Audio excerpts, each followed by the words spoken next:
Assalamualaikum warahmatullahi wabarakatuh. Yang terhormat Bapak Apoteker Gita Cahya Eka Dharma SPOM MSI, sebagai dosen pengampu mata kuliah farmasi veteriner, kami dari kelompok 1B Universitas Islam Bandung akan mempresentasikan hasil diskusi kami mengenai peresepan dokter hewan. Adapun anggota kelompok kami yaitu Reni Rahayu, Fahria Faris, Fatimah Gaida, Aulia Hermawan, Dini Farizah, dan Sabrina Nurdiana. Penjelasan pertama mengenai definisi resep. Menurut Peraturan Menteri Kesehatan Republik Indonesia Nomor 9 Tahun 2017, resep adalah permintaan tertulis dari dokter, dokter gigi, atau dokter hewan kepada apoteker, baik dalam bentuk kertas maupun elektronik, untuk menyediakan dan menyerahkan sediaan farmasi atau alat kesehatan bagi pasien.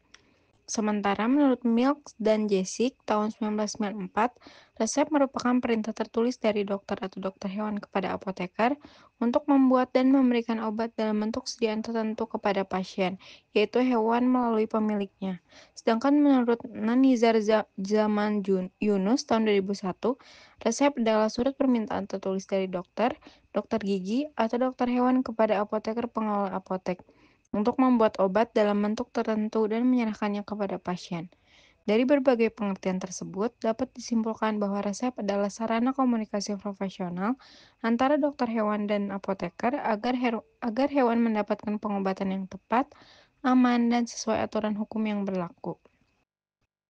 Selanjutnya, dalam definisi resep terdapat beberapa unsur penting, yaitu pertama, adanya permintaan dari tenaga medis berwenang, kedua, berbentuk surat tertulis yang menjadi bukti dan dokumen resmi, ketiga, penulis resep yaitu dokter, dokter gigi, atau dokter hewan yang memiliki izin praktik, keempat, penerima resep adalah apoteker yang berwenang menyiapkan obat, kelima, pembuatan obat dapat berupa obat racikan atau obat jadi, dan terakhir, penyerahan obat dilakukan oleh apoteker kepada pasien atau pemilik hewan. Kemudian kita masuk ke kerangka resep. Kerangka resep menjelaskan alur komunikasi dan tanggung jawab antara dokter hewan dan apoteker. Pertama, dokter hewan menulis resep sesuai kebutuhan pasien hewan.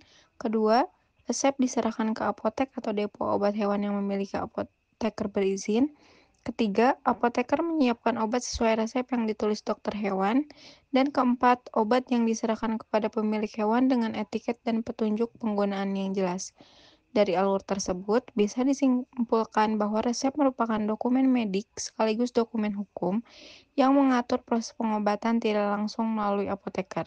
Selanjutnya, ada fungsi dari resep dokter hewan.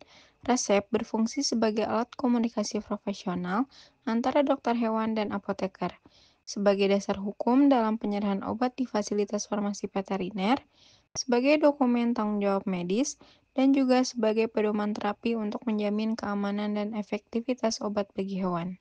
Metode tindakan medis dalam pemberian obat.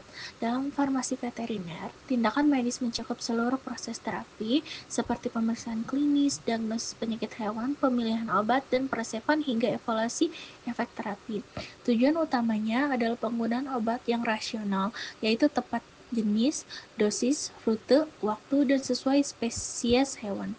Menurut WHO, Guide to Good Prescribing and Veterinary Drug Handbook, faktor penting yang mempengaruhi terapi hewan meliputi spesies dan metabolisme, perbedaan kucing, anjing, unggas, sapi, rute pemberian seperti oral, injeksi topikal, intramuskular, intraruminal, atau inhalasi, dengan tujuan terapinya yaitu preventif, kuratif, atau suportif. Lalu, penggunaan bahasa Latin dalam resep veteriner.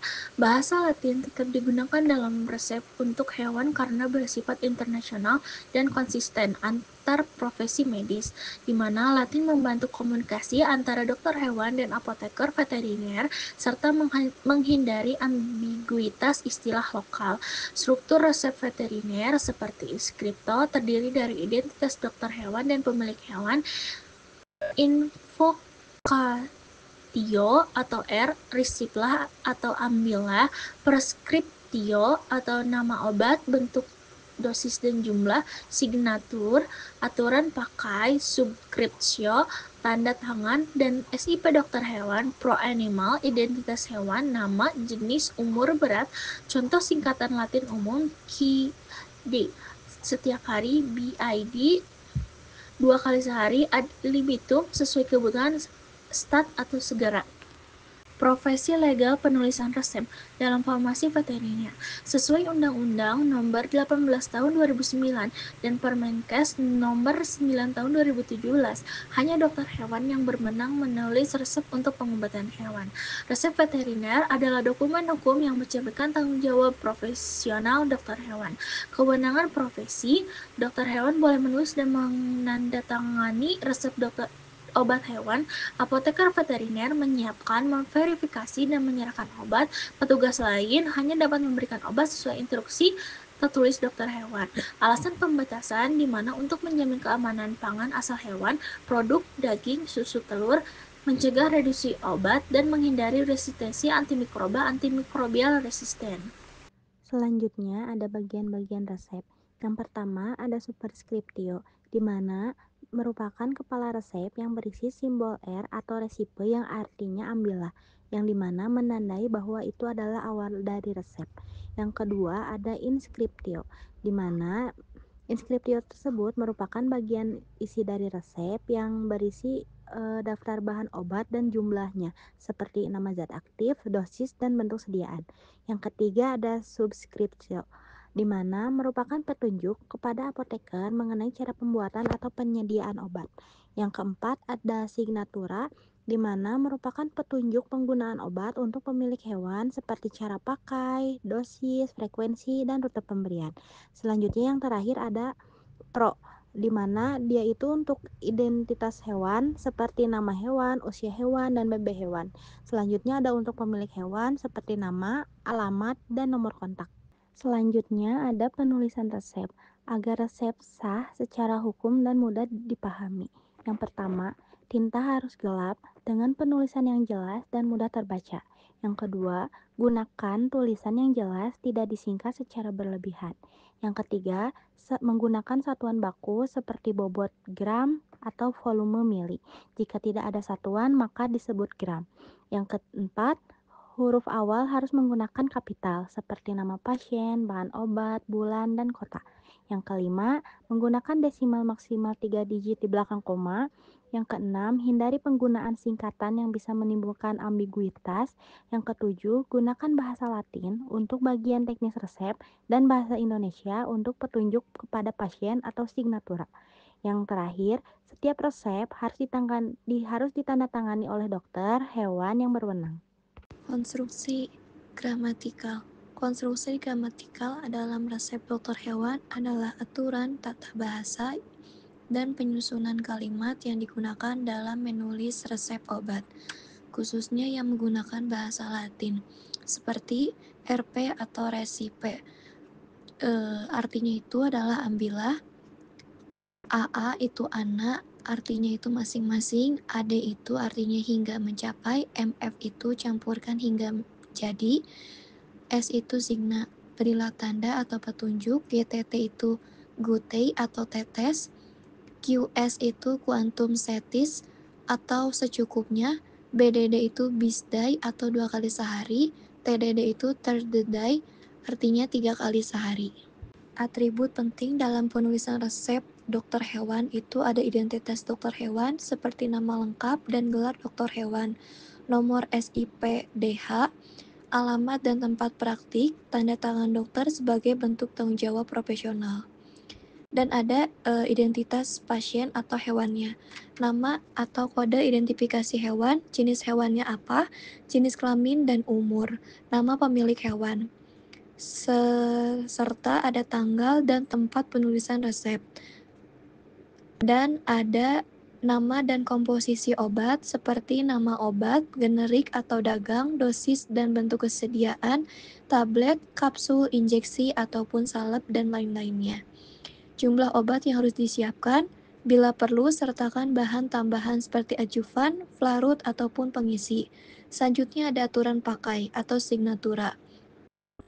Bagian yang berisi instruksi yang jelas tentang dosis pemberian, berapa kali sehari, rute pemberian, seperti oral, injeksi, topikal, dan lain-lain.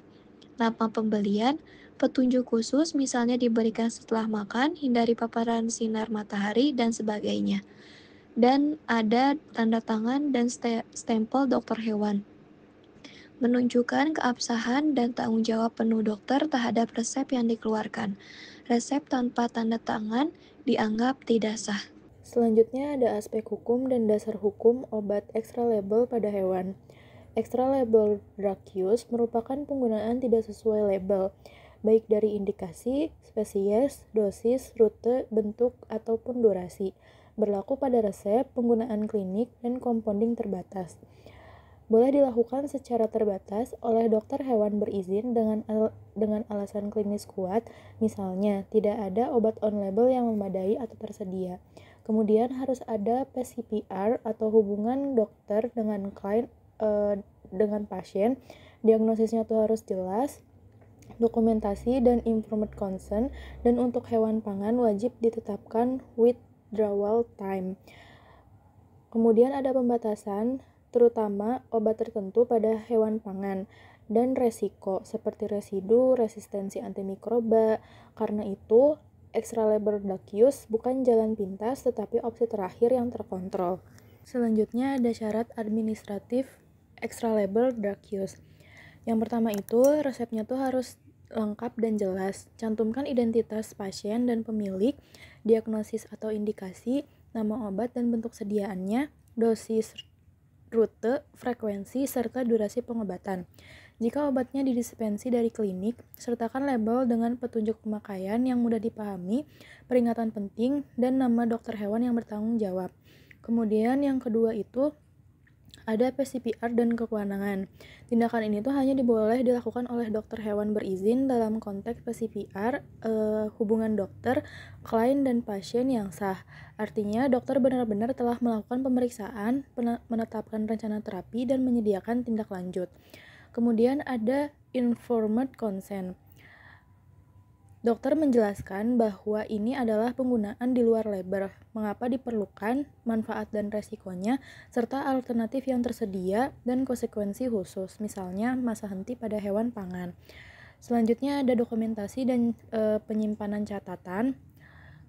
Semua alasan extra label drug use harus terdokumentasi di rekam medis, seperti dasar ilmiah, referensi, atau konsultasi hingga respon klinis. Simpan catatan ini tuh sesuai ketentuan, misalnya minimal 2 tahun karena dapat diaudit. Kemudian ada kepatuhan regulasi. Pastikan kepatuhan pada peraturan nasional dan daerah yang berlaku, termasuk kebijakan antimikroba dan daftar obat yang dilarang untuk hewan tertentu. Nama peraturan lokal bisa dicantumkan di slide untuk rujukan. Secara klinis, extra label drug use harus berangkat dari diagnosis yang akurat. Terapkan hierarki seperti pilih terapi on label terlebih dahulu. Jika tidak memadai atau tidak tersedia, barulah pertimbangkan extra label drug use dengan justifikasi klinis tertulis. Kemudian yang kedua itu ada regimen rasional. Tentukan dosis, rute, interval, dan durasi secara rasional berdasarkan farmakokinetik dan farmakodinamik, literatur ilmiah, atau panduan profesi. Bila perlu, lakukan konsultasi dengan ahli terkait. Kemudian yang ketiga itu ada monitoring dan efek samping. Rencanakan monitor yang jelas seperti parameter klinis yang dinilai, kapan kontrol dilakukan, dan bagaimana menangani efek sampingnya. Catat seluruh perkembangan untuk menunjukkan bahwa terapi berjalan dengan aman dan efektif. Kemudian yang keempat itu ada khusus hewan pangan, yaitu withdrawal time. Jadi untuk hewan pangan itu ditetapkan dan dituliskan withdrawal time, yaitu jeda dari waktu dosis terakhir sampai produk hewan aman dikonsumsi. Withdrawal time ini tuh wajib diinformasikan kepada pemilik atau peternak dan harus dipatuhi. Kemudian yang terakhir itu ada antimikroba bijak dan pembatasan. Jadi penggunaan antimikroba secara extra label harus dibatasi. Terapkan prinsip antimicrobial stewardship, seperti gunakan hanya bila benar-benar perlu. Pilih spektrum yang tepat dan hindari obat yang masuk ke daftar larangan untuk hewan pangan. Yang selanjutnya ada etika peresepan dokter hewan. Etika resep dokter hewan adalah pedoman moral dan profesional yang mengatur bagaimana seorang dokter hewan meresepkan obat kepada hewan pasiennya. Etika ini tidak diatur oleh hukum secara langsung, tetapi mengikat secara moral dan berdasarkan norma kepantasan. Artinya dokter hewan tetap wajib mematuhi untuk menjaga kepercayaan, profesionalitas, dan kesejahteraan hewan. Ada beberapa hal yang perlu diperhatikan. Yang pertama adalah kehati-hatian. Dokter hewan harus berhati-hati dalam memberikan resep, memastikan obat yang diresepkan benar-benar sesuai dengan diagnosis, dosis, dan kondisi hewan. Yang kedua, ada jujur dan terpercaya. Dokter hewan wajib bersikap jujur kepada pemilik hewan tentang kondisi, manfaat, efek samping, biaya obat, karena kepercayaan adalah dasar hubungan antara dokter dan klien. Yang ketiga adalah bertanggung jawab. Dokter hewan harus siap menanggung dan memperbaiki apabila terjadi efek yang tidak diinginkan akibat resepnya. Tanggung jawab ini termasuk dalam pemantauan terapi dan evaluasi hasil pengobatan. Yang keempat adalah tidak diskriminatif. Semua hewan dan pemiliknya berhak mendapatkan pelayanan yang sama tanpa membeda-bedakan jenis hewan, nilai ekonomi, status sosial, atau pribadi pemiliknya. Yang kelima, tidak menyalahgunakan keilmuan. Dokter hewan dilarang menggunakan pengetahuan atau wewenang untuk kepentingan pribadi, seperti menjual obat tanpa indikasi medis atau memanipulasi resep demi keuntungan. Yang keenam adalah tidak salah penggunaan. Dilarang memberikan obat yang tidak sesuai indikasi seperti penggunaan antibiotik tanpa kebutuhan medis karena dapat menimbulkan resistensi atau efek toksik.